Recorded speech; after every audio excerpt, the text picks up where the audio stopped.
കാല എൻ്റെ കുഞ്ഞിൻ ചാനലിലേക്ക് എല്ലാവർക്കും സ്വാഗതം. ഞാനിത് ഉണ്ടാക്കാൻ പോകുന്നത് അരി ഉണ്ടയാണ്. നമുക്കൊന്ന് തുടങ്ങാം വീഡിയോ. പിന്നെ അതിന് വേണ്ടിയിട്ട് 1.5 ഗ്ലാസ് പുഴുങ്ങൽ അരി എടുത്തിട്ടുണ്ട്.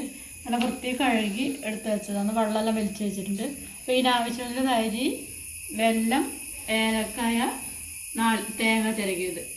ഇത്രയാണ് ഇതിനാവശ്യമായത്. നമുക്കിനി ചട്ടി അടുപ്പത്തിട്ട് ചൂടായി കഴിഞ്ഞാൽ ഇത് വറുത്തെടുക്കാം.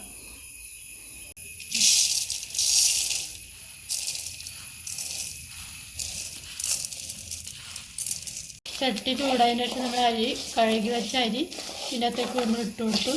ഇത് ഇളക്കി കൊടുത്തുകൊണ്ടിരിക്കണം. അപ്പോൾ നല്ലോണം മൊരിഞ്ഞ് ബ്രൗൺ നിറാവുന്ന വരെ നമുക്ക് ഇളക്കി കൊടുക്കണം.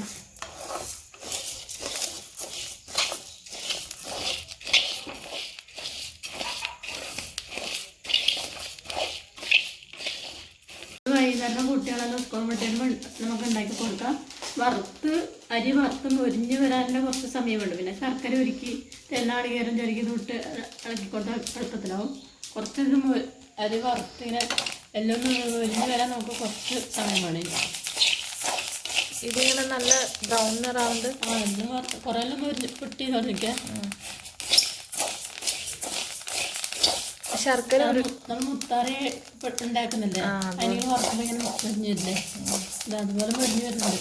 ഇന്ന് ശർക്കര പാവാക്കാണ്ട് നമുക്ക് പെട്ടെന്നാക്കണമെങ്കിൽ ശർക്കര ചിരകിയിട്ടിട്ട് ചിരകിയിട്ടിട്ട് അരിപ്പൊടി പൊടിക്കുമ്പോൾ ആ മിക്സിയിൽ അത് ഇട്ടിട്ട് ഒന്ന് പൊടിച്ചെടുത്താൽ എന്നാൽ എളുപ്പത്തിലാവും. അങ്ങനെ ഉണ്ടാക്കാം എളുപ്പത്തിൽ. പിന്നെ ശർക്കര ഒരുക്കി കഴിഞ്ഞാൽ പെട്ടെന്ന് കേട് വരില്ല. 2 ദിവസമായാലും അത് കേടും വരും. 2 ദിവസമായാലും കേടില്ല. ടേസ്റ്റും ഇല്ല. പച്ചവെള്ളത്തിൻ്റെ ഒരു ചവ ഉണ്ടാവില്ല.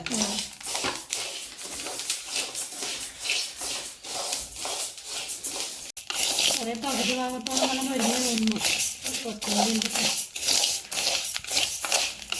നല്ലോണം ഇളക്കി കൊടുക്കണം. എല്ലാ അടി കഴിഞ്ഞു.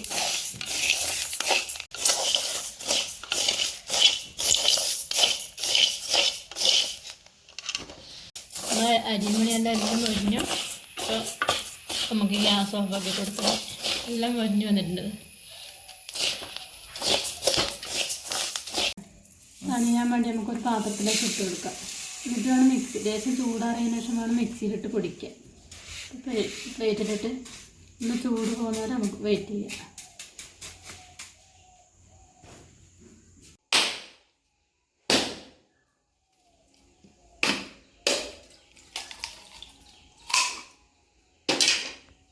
തണിയാൻ വെച്ചിട്ടുണ്ട്. അപ്പോൾ അത് ചൂടാറുന്ന സമയത്ത് നമുക്ക് അതിനോട് നിന്ന് തേങ്ങ ചേർക്കുന്നുണ്ട്. ഒരു മുറി തേങ്ങ ഞാൻ ഇതിനെടുക്കുന്നു.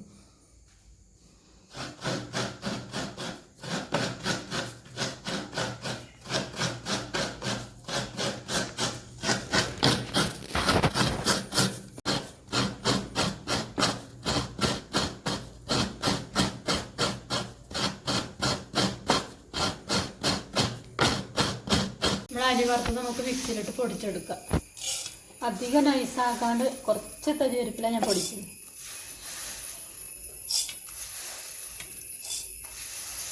പിന്നെ ഒരു ഏലക്കായ എടുത്തിട്ടുണ്ട്, തോല് കളഞ്ഞിട്ട്. അപ്പോൾ നമുക്ക് അരിൻ്റെ അപ്പുറം പൊടിച്ചെടുക്കാം മിക്സിയിൽ.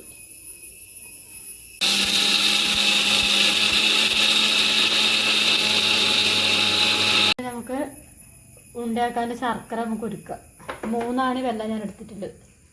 കുറച്ച് വെള്ളം ഒഴിച്ചെടുക്കാം. നമ്മൾ ശർക്കര എല്ലാം ഒന്ന് ഒരുക്കിയപാട് നമുക്ക് അടുപ്പത്തിന് വാങ്ങാം. അധികം സമയം ഇളക്കി പാവിന് മൂക്കുന്നവരെ അരച്ചേക്കണ്ട. അപ്പത്തിനുള്ള ഉണ്ടാക്കുന്നവരെ അതുപോലെ ഒന്നും വേണ്ട. ഒരുക്കിയിട്ടിട്ട് നമുക്ക് അരിപ്പയിലിട്ട് അരിച്ചെടുക്കാം. അപ്പോൾ ഇതിൻ്റെ അകത്ത് കല്ലോ എന്തെങ്കിലും ഉണ്ടെങ്കിൽ നമുക്കത് പോയിക്കോട്ടെ. ഇതിൻ്റെ അകത്ത് എല്ലാം കരിയുണ്ടൊക്കെ ഒന്നും വിട്ടിട്ടൊന്നുമില്ല. എന്നാലും നമുക്ക് അരച്ചെടുത്ത സമാധാനമായി. നമ്മൾ ശർക്കര ഒരിക്കൽ വേറെ പാത്രത്തിലേക്ക് അരിച്ച് ഒഴിച്ചിട്ട് അടുപ്പത്തൊന്ന് വെച്ചിട്ടുണ്ട് ചൂടാണ്. അതിനകത്തൊക്കെ നമ്മൾ ചിരകി വെച്ച തേങ്ങയും കൂടി ഇട്ട് കൊടുക്കുന്നുണ്ട്.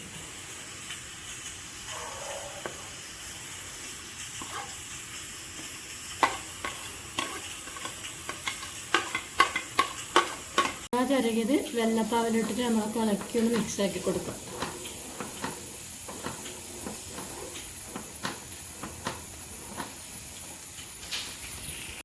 എല്ലാം നല്ല തേങ്ങയും നല്ല ശർക്കര ഒരുക്കിയതെല്ലാം കൂടി നല്ലോണം മിക്സായി ഒന്ന് ചൂടായിട്ടുണ്ട്. അപ്പോൾ നമുക്ക് ഗ്യാസ് ഓഫാക്കിയിട്ട് അരി പൊടിച്ചത് ഇതിൻ്റെ അകത്തേക്ക് ഇട്ട് കൊടുത്തിട്ട് ഇളക്കി കൊടുക്കാം.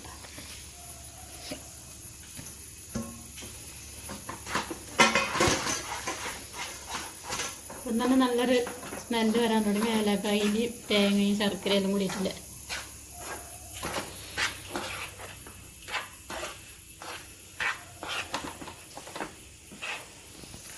അപ്പോൾ ലേശം ചൂട് കൈകൊണ്ട് ഉരുളയാക്കാൻ പറ്റുന്ന പാകത്തിൽ ചൂട് തണിയുമ്പോൾ അത് ഉരുളയാക്കി കൊടുക്കും. അധികം തണുത്താൽ ഇത് ഡ്രൈ ആയിപ്പോൾ നമുക്ക് ഉരുട്ടാൻ പറ്റില്ല. അരിപ്പൊടി ശർക്കര ഒഴിച്ചതെല്ലാം കൂടി മിക്സ് ആക്കിയത്. അപ്പോൾ പകുതി മുക്കാൽ ഭാഗം ചൂട് തണിഞ്ഞു. ഇനിയിപ്പോൾ നമുക്ക് ഉരുട്ടിയെടുക്കാം. ഓരോ ഉരുളയായിട്ട് വേണം ഉരുട്ടിയെടുക്കാം. ഇനി ഇതിൽ കൂടുതൽ തണിഞ്ഞു കഴിഞ്ഞാൽ ശർക്കര ഉരുക്കി ചിലപ്പോൾ ടൈറ്റ് ആവും, നമുക്ക് ഉരുട്ടിയെടുക്കാൻ പറ്റില്ല. ഓരോന്ന് ഇതുപോലെ ഉരുട്ടിയെടുക്കാം.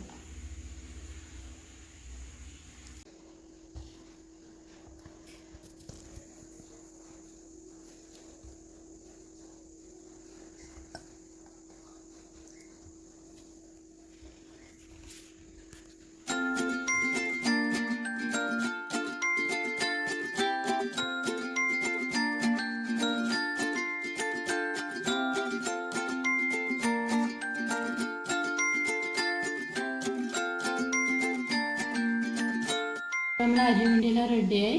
നല്ല ടേസ്റ്റെല്ലാം ഉണ്ട്. അപ്പോൾ എല്ലാവരും വീട്ടിൽ അരിവണ്ടിയെല്ലാം ഇതുപോലെ ഉണ്ടാക്കി നോക്കുക. അഭിപ്രായമെല്ലാം കമൻറ്റ് ബോക്സിൽ അറിയിക്കുക. വീഡിയോ ഇഷ്ടമായെങ്കിൽ ലൈക്ക് ചെയ്യാനും സബ്സ്ക്രൈബ് ചെയ്യാനും മറക്കല്ലേ. Thank you. അടുത്ത വീഡിയോ ആയിട്ട് നാളെ കാണാം.